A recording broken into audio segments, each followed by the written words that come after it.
भगवान का जन्म यदि मथुरा में हुआ तो गोकुल में क्यों गए? और दूसरा प्रश्न ये है कि गोकुल में 11 साल रहने के बाद वह मथुरा में वापस आए, फिर जीवन पर्यंत गोकुल में नहीं आए। क्या आग उगल दी गोकुल ने ऐसी? क्यों नहीं आए? देखो, ये दोनों प्रश्न उत्तर समझाइए। दे रहे हैं उत्तर। भगवान ने मथुरा में जन्म लिया तो गोकुल क्यों चले गए? एक बात बताइए, पानी बरस माइक लिए रहिए, पास में लगाइए, मुख के पास लगाइए माइक। जब पानी बरसता है, सुन रहे हैं आप? सुन रहे हैं आप? सुन रहा हूं। हाँ सुनिए, जब पानी बरसता है तो पानी पहाड़ में भी बरसता है, समतल भूमि पर भी बरसता है। पानी सब जगह बरसता है, परंतु ठहरता कहाँ है? जहाँ गहराई होती है। सिमट सिमट जल भर ही तालाबा, जहाँ गहरा होगा वहाँ पानी सिमट कर भर जाएगा। उसी प्रकार दुष्ट कंस के यहाँ भगवान ने जन्म तो लिया, पर दुष्ट के यहाँ रहते कैसे? इसलिए सज्जन नंद बाबा और सज्जन वसुदेव जी, नंद बाबा और यशोदा के यहाँ उनके हृदय में प्रेम की गहराई थी। तो भगवान को क्या पसंद है? राम ही केवल प्रेम प्यारा। तो जहाँ प्रेम मिलेगा, आप लोग भी वहीं जाते हैं जहाँ प्रेम मिलता है। आपका जन्म भले कहीं हो जाए, पर रहते वहाँ है जहाँ आपको प्रेम ज़्यादा मिलता है। उसी तरह जन्म भगवान ने मथुरा में लिया, पर वहाँ उनके माँ बाप के साथ कंस ने अत्याचार किया, तो उनके साथ कौन सा प्रेम की वो बात करता, इसलिए भगवान वहाँ चले गए जहाँ प्रेम था, इसलिए वहाँ से गोकुल आ गए। पहला। दूसरा, आपने कहा कि भगवान गोकुल छोड़ के गए, मथुरा छोड़ के गए, फिर कभी नहीं आए, आपने ये कहा। जबकि बात यह है कि भगवान को 100 वर्ष के बाद भगवान ने 125 वर्ष की लीला की है, जिसमें 100 वर्षों के बाद भगवान पुनः वृंदावन वापस आए थे अपनी गोपियों से मिलने के लिए। 100 वर्षों के बाद आए थे, जहाँ पर श्री राधा रानी से उनकी पुनः भेंट हुई थी। राधा रानी को 100 वर्ष का वियोग था, श्राप दिया था श्री दामा ने। ये बात गोलोक धाम की है, श्राप वहाँ मिला था कि श्री कृष्ण से आपका 100 वर्षों का वियोग होगा, इसलिए 100 वर्षों के लिए भगवान चले गए। 100 वर्षों के बाद मिलने भगवान यहाँ आए थे। संतोषजनक उत्तर नहीं है श्रीमान जी। जो लिखा है शास्त्रों में वही हमने कहा है। हमने आप तो बताइए, आपको संतुष्ट करने हमने तो ऐसा हैं? हमने तो शास्त्रों में ऐसा कभी पढ़ा नहीं। आपने नहीं सुना, इसका अर्थ ये नहीं कि पढ़ा नहीं, सुना तो है लेकिन पढ़ा नहीं कभी। हाँ, पढ़ा भी मिल जाएगा आपको, पढ़ा भी हम दिखा देंगे आपको पढ़ने के लिए। आप देखना चाहेंगे? सकता ही नहीं मैं। नहीं देख सकते? हाँ, तो बस ये समझ लीजिएगा कि भगवान 100 वर्षों के बाद जब भगवान कुरुक्षेत्र आए थे, ये तो भागवत जी में लिखा है, भगवान कुरुक्षेत्र आए थे, भागवत जी में लिखा है। सुदामा जी से मिलने के बाद भगवान कुरुक्षेत्र आए थे स्नान करने के लिए, और फिर जब कुरुक्षेत्र आए हैं तो स्वाभाविक वहाँ से जब यहाँ से वापसी गए होंगे तो ये रास्ते में पड़ा है, तो यहाँ भगवान ने पड़ाव डाला है। निश्चित आप गर्ग संहिता पढ़ लें, आपको सब चीज़ें मिल जाएंगी। दूसरी बात, दूसरा प्रश्न एक और था जी। बोलिए बोलिए। भगवान शब्द का अर्थ क्या है और श्रीमन नारायण का अर्थ क्या है? भगवान के बहुत अर्थ हैं। ऐश्वर्यस्य समग्रस्य धर्मस्य यस्सा श्री ज्ञान वैराग्य और चैव षड्नाम भगितीर्णा, जिनमें 6 गुण हो उन्हें भगवान कहते हैं। भगवान का अर्थ ये भी होता है, भासे भूमि, आसे अग्नि, गासे गगन, वासे वायु, नासे नीर, 5 तत्वों को जोड़ दीजिए तो भगवान हो गया। ये तो सत्य है। हाँ, तो 5 तत्व के समन्वय को ईश्वर कहते हैं। ये सत्य है जी। ये पढ़ा और समझा भी है जी। नारायण का अर्थ, नारायण का जो सदा क्षीर सागर में, जो जल में जिनका शयन है, जो जल में सदा, नार कहते हैं जल को, जो सदा जल में नित्य शयन करें, जिनके चरण श्री लक्ष्मी जी दबाएं, वह नारायण है। बहुत सारे अर्थ होते हैं भगवान शब्द के, नारायण शब्द के बहुत अर्थ हैं। आपको कौन से अर्थ सुनने हैं ये बताइए। शयन करने का आयन अर्थ नहीं है, तो भगवान आयन का तो आगमन है। बहुत सारे अर्थ हैं, एक ही शब्द के बहुत अर्थ होते हैं हमारे यहाँ। लेकिन शयन तो अर्थ उचित नहीं लगता ना। नारायण, हाँ मैं नार आयन, हाँ आगमन है। मैं आपको जो कह रहा हूं वो लिखा हुआ कह रहा हूं। भागवत जी में कहो तो मैं अभी दिखा दूं लिखा हुआ। हमने भी पढ़ा है, हाँ, हमने भी पढ़ा भगवान है। के जो नारायण शब्द की व्युत्पत्ति है, व्याख्या है, उनका आप जैसा हम कह रहे हैं लिखा हुआ हम आपको बता सकते हैं श्रीमद् भागवत जी के 2 स्कंध में। भगवान कभी गर्भ से जन्म लेता है या नहीं लेता है? भगवान सदा प्रकट होते हैं, इसलिए लिखा है भय प्रकट कृपाला दीन दयाला यदि कौशल्या हितकारी। यदि ऐसा है तो आज आपने भगवान राम से वरदान दिवाया माता कैकेयी को, ठीक है। कि मैं तेरे गर्भ से जन्म लूंगा लेकिन दूध ही नहीं पीऊंगा। हाँ, तो फिर गर्भ में कैसे पैदा कैसे हुआ? भाई गर्भ का अर्थ केवल पेट नहीं होता सरकार। भगवान मंदिर में बैठे हैं तो उनको कहा जाता है ये गर्भ गृह है। एक बड़े स्थान को मतलब समझिए, गर्भ का मतलब केवल पेट नहीं होता। विष्णु सर्व गुहाशया निशीथे तमोद्भूते जायमाने जनार्दने देवक्याम देव रूपिण्याम विष्णु सर्व गुहाशया। जो भगवान सबके भीतर बाहर गर्भ। अब एक बात बताइए, जब भगवान सबके भीतर व्यापक है तो क्या गर्भ में भगवान व्याप्त नहीं होगा? सबके गर्भ में ईश्वर ऑलरेडी हैं, परंतु भगवान प्रकट होते हैं। तमद्भुतम, भगवान के बारे में कहीं भी हमारी तरह तुम्हारी तरह जन्म नहीं लेते, भगवान प्रकट होते हैं। पर बोला यही जाएगा कि भगवान देवकी के गर्भ से प्रकट हुए। वो गर्भ का अर्थ वो गर्भ नहीं है। हाँ, भगवान गर्भ में जाते हैं अंश रूप में अपनी माँ के गर्भ को पवित्र करने के लिए, पर योनि के मार्ग से आते नहीं हैं, वह प्रकट हो जाते हैं। भगवान है ना सर्व सामर्थ्य।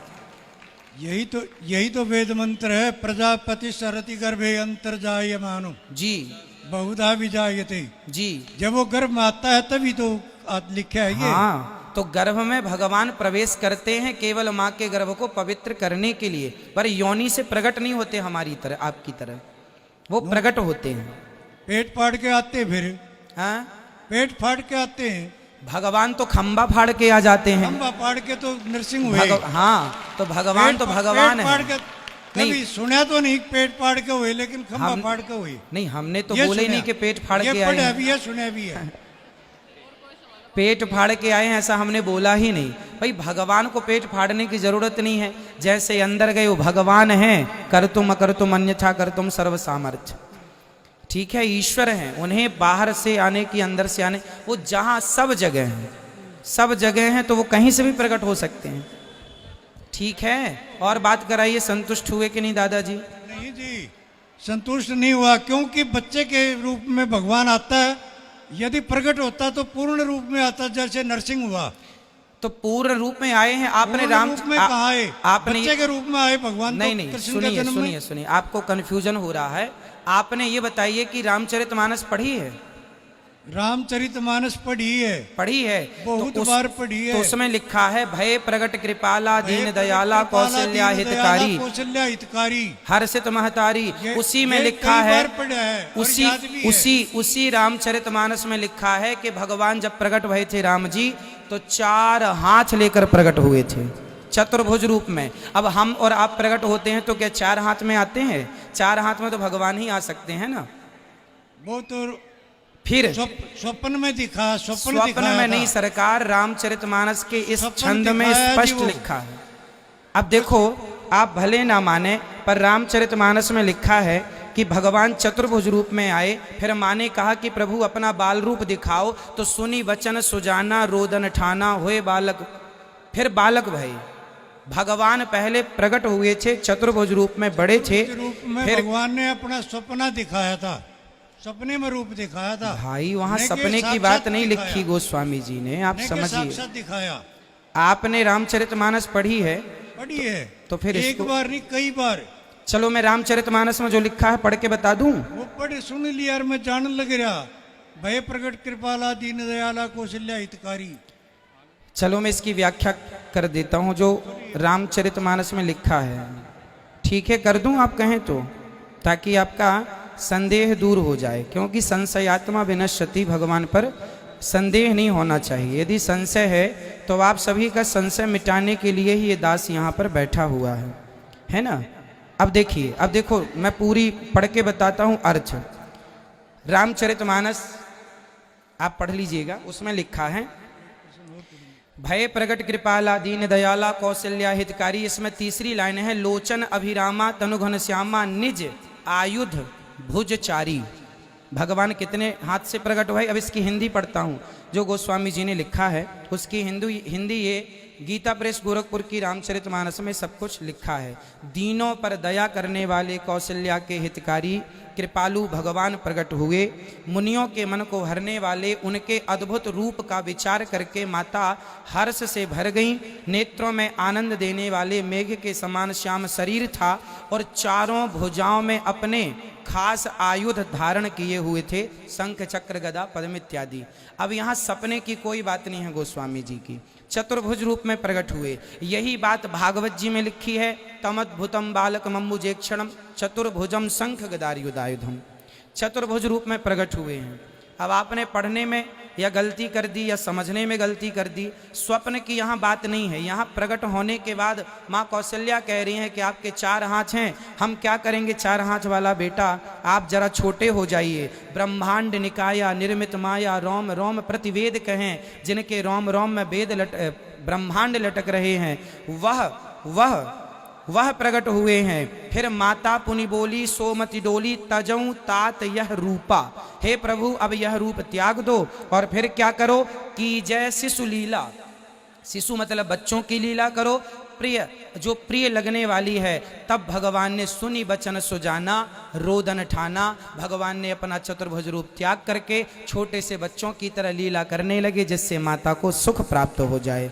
ये व्याख्या है जो आप पढ़ सकते हैं रामचरितमानस में।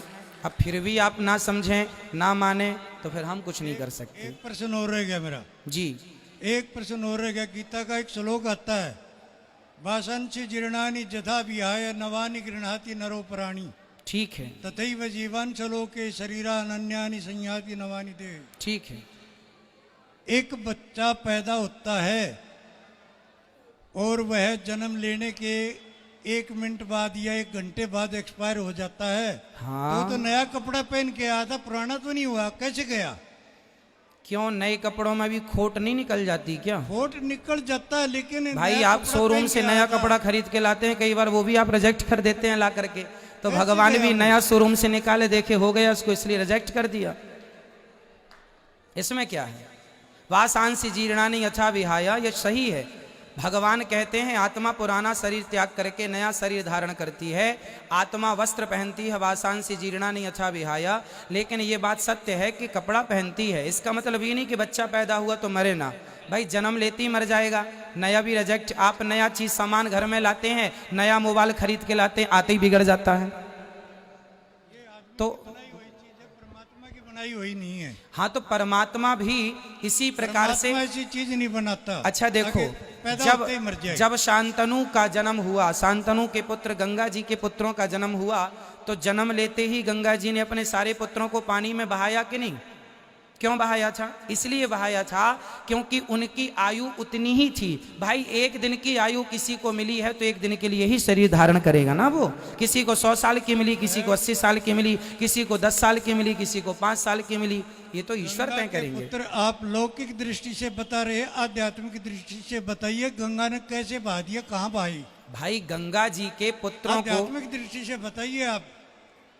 पितामह भीष्म 8वें पुत्र हुए हैं। पिता में भीष्म तो 8वें हुए, कृष्ण जी उसके भी पहले 8वें हुए जितने थे। बच्चे हुए माता गंगा जी के, सारे पुत्रों को उन्होंने विसर्जित किया था, ऐसा शास्त्रों में लिखा है। अब आप शास्त्रों की माने तो हम बात करें आपसे, माने ही ना तो बात करने से फायदा नहीं है।